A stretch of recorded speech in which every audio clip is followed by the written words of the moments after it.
last we spoke of Darth Krayt and his ultimate failure despite his power. He failed because he did not truly understand the nature of the tide's fate. He became as much a tool of the dark side as the dark side was a tool of his. Today, we will speak of one who understood what Krayt did not, that sometimes people have to choose for themselves, and that true power comes not from compelling obedience, but from convincing others to willingly do what you desire. This person went by many names throughout her life, so many that her true name has perhaps been lost to the mists of time. Accessing file on Kreia the Wise. Processing.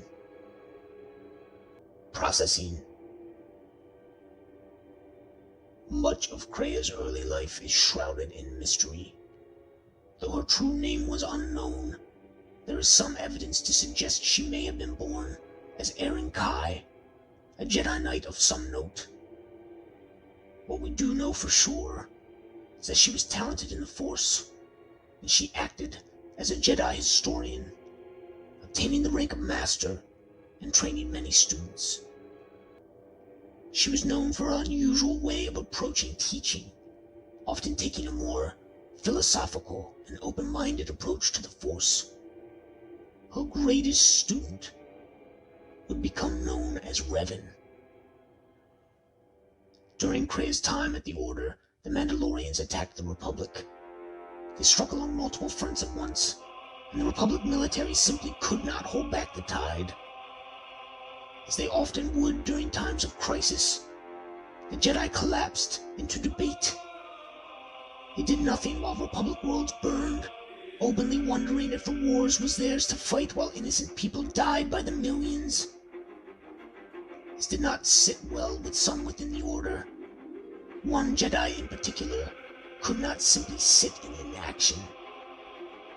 This Jedi was Revan, and in his desperation for answers he would turn back to the master he had learned the most from, Kreia. From her, Revan would find the courage to do what had to be done, and he would lead his followers to war on the Republic's behalf against the will of the Council. For this, the Jedi would banish Kreia from the Order, claiming her teachings were flawed if they could lead her followers so far astray. After being banished, Kreia accompanied Revan to war. While the exact nature of her involvement is unknown, she is sure to have seen her friends die, to have seen powerful Jedi swatted out of the air as their landing craft came down, to have seen wielders of the Force overcome by blaster fire.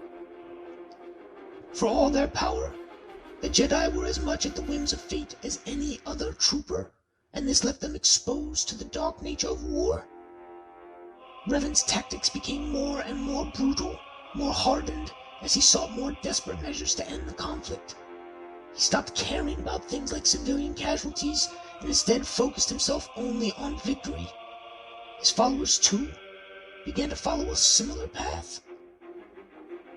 At some point, Kreia was believed killed during the fighting, but she would survive, and though Revan's campaign would leave her behind, she would follow his footsteps into the Outer Rim.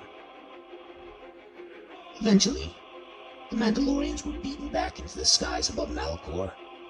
There, Revan would slay Mandalore in single combat and activate a device known as the Mass Shadow Generator, a gravity generator of epic proportions. It crushed all the Mandalorian and Republic forces caught too close to the planet in its embrace and ended the war in one stroke. Revan would go on to continue his own path, and in his wake, Kreia would arrive at Malachor. The mass destruction and painful deaths there had created a wound in the Force, and she would follow the echoes of this wound back to the ravaged planet. There, she would find the remains of the Treyas Academy. This ruin was an ancient training ground for the Sith, stretching back to before the old Sith Empire. contained a trove of knowledge in ancient Sith relics, and was the source of the dark side energies permeating Malachor. Kreia would be corrupted by the dark side as she walked upon the surface of the planet, and she would become Darth Tyia, Lord of the Tyia Academy. The manuscript she found there would teach her that the powerful sorcery of the ancient pureblood Sith had pierced the veil of reality and found the perceived aimless and random nature of life to be a lie. The truth was that there was no freedom, choice, understanding. It was an illusion, and the Force was what covered the falsehood. The ancient Sith believed Force sensitives were slaves of the Force, and that all beings were forced to live in a seemingly chaotic and destructive world only to support the illusion of choice. The Force controlled all. There, Darth Tyia would also learn of a deeper evil dwelling far out in the unknown regions, an evil we will discuss much later. But Kreia realized that Revan had never fallen to the dark side. He had chosen it to give himself the power to fight something greater. Her shame and guilt that perhaps her teachings had led Revan to the dark side turned into anger. She had been right. Revan had always had the greater good at heart, and the Jedi, fools that they were, had banished her for nothing. Her hatred drove her deeper into the corruption of the dark side, and she would move to establish an order of Sith assassins out of the remnants of Revan's empire. She would seek out more wounds in the Force, and this would lead her to find new pupils in Darth Sion and Darth Nihilus. Together, these three would form the Sith Triumvirate. Darth Tyia would teach Sion how to use his pain to let the dark side sustain his broken body, and she would teach Nihilus how to soothe the gaping hole his Force wound had caused by draining the life force of those around him. Together, they began to wage a shadow war against the Jedi, striking from the shadows and killing them one by one. Their new abilities would eventually come to consume both Sion and Nihilus. Sion would become only an avatar of anger against the Jedi, caring for nothing but their destruction. And Nihilus would forget all except his hunger. When it became clear they had no more to learn from her, they turned on Darth Tyia, casting her down, leaving her for dead, and seizing the reins of power for themselves. But she would survive. She would take up her old name of Kreia, and she would find herself free of the corrupting influence of the dark side, but with the same feelings of anger and betrayal. For the first time in her life, Kreia could see clearly.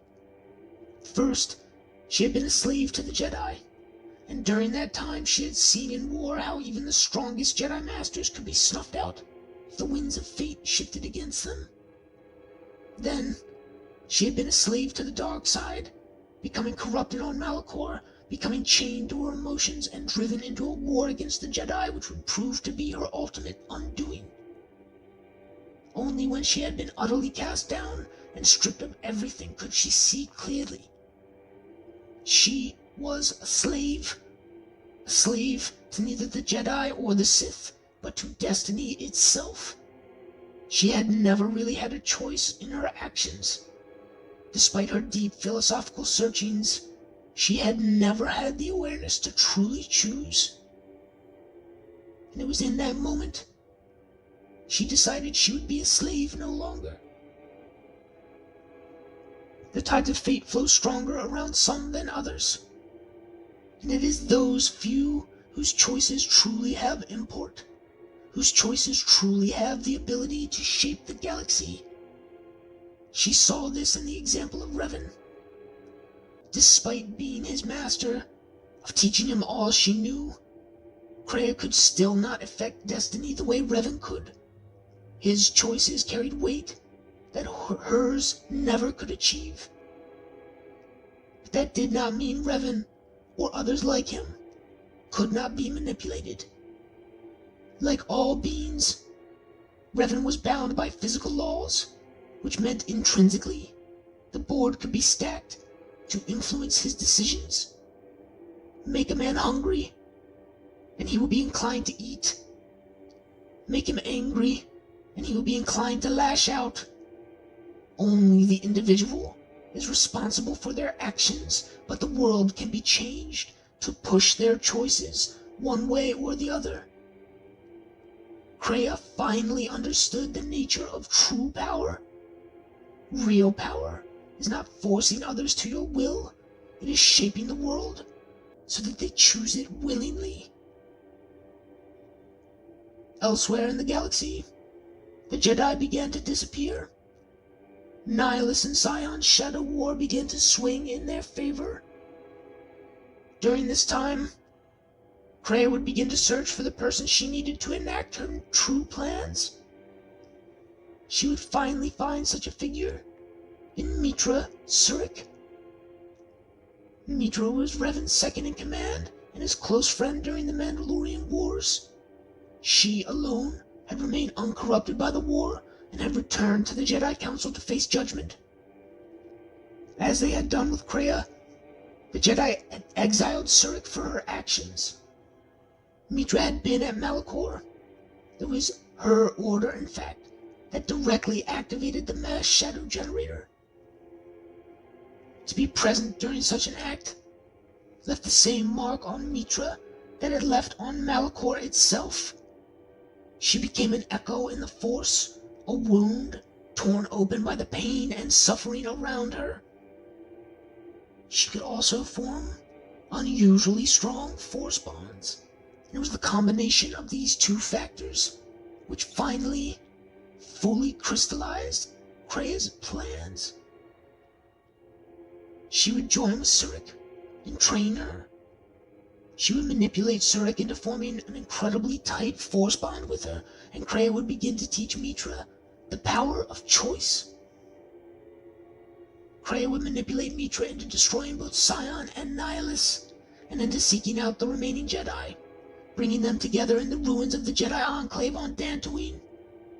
There, Kreia would betray Surik and kill the remains of the Jedi Order.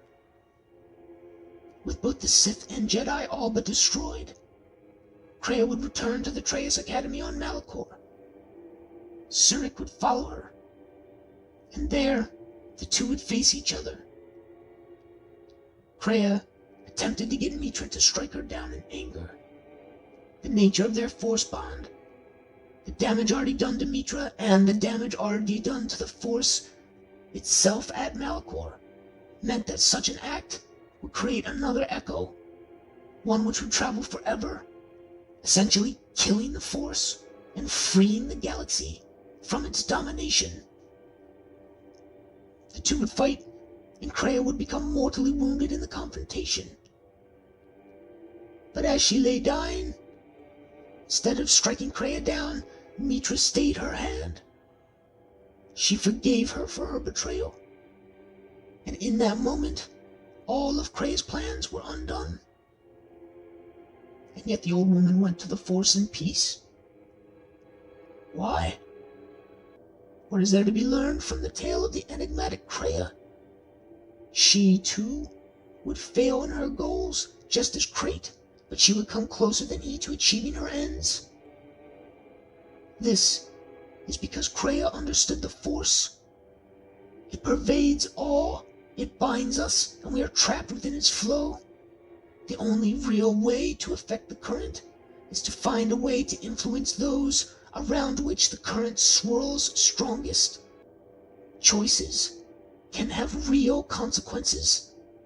They spill out around us like ripples in a pool, or perhaps more like echoes in a cave. This can seem contradictory to the idea of the Force controlling fate until you understand that not everyone's choice carries the same weight within the Force. Kreia saw the Force as a slave taskmaster. It is in this that her and I disagree. The Force is as intrinsic to the universe as gravity itself, and like gravity, it is neutral. It has an effect, real and measurable on each of our journeys through time, like gravity has on hyperspace calculations. But I am no more a slave to the Force than I am a slave to gravity. I am bound by it, and yet I can manipulate it, use it to my own ends. Where Kreia's chief insight lay was in her understanding of the tides of fate, her multiple ascensions and falls from power on both extremes of the Force showed her that the only way to control the flow is to understand how to control those who it swirls around the most, of convincing those people to freely choose your way. The truest way to manipulate the Force is to learn to manipulate life around you. I have said the Force is a mirror, and this is true. If the Force is a mirror, we must look to changing what causes the reflection, to have any hope of changing what we see. To become a master of fate, you must understand sometimes you have to submit to it, that sometimes it is others who have the real power to shift the current. Kreia died at peace because she knew that she had stacked the Pazic deck as best she could. She had done everything she could, fought as hard as she could fight. She recognized that Mitra's destiny was larger than her own. All she could do was try to convince Surik to her side. In the end, she did not fail so much as Mitra decided not to play Kreia's game. And to Kreia, that was good enough. You too must learn how to recognize these individuals, and you must learn how to bend them to your will without breaking them. How to convince them to make a choice which will carry weight in the reflection of the Force and which will shift the tides of destiny. Meditate on this, and return when you have absorbed the lesson of Kreia. When you understand her insights, I will tell you of another who perfected them and actually achieved his goals. Until then, may the Force break your chains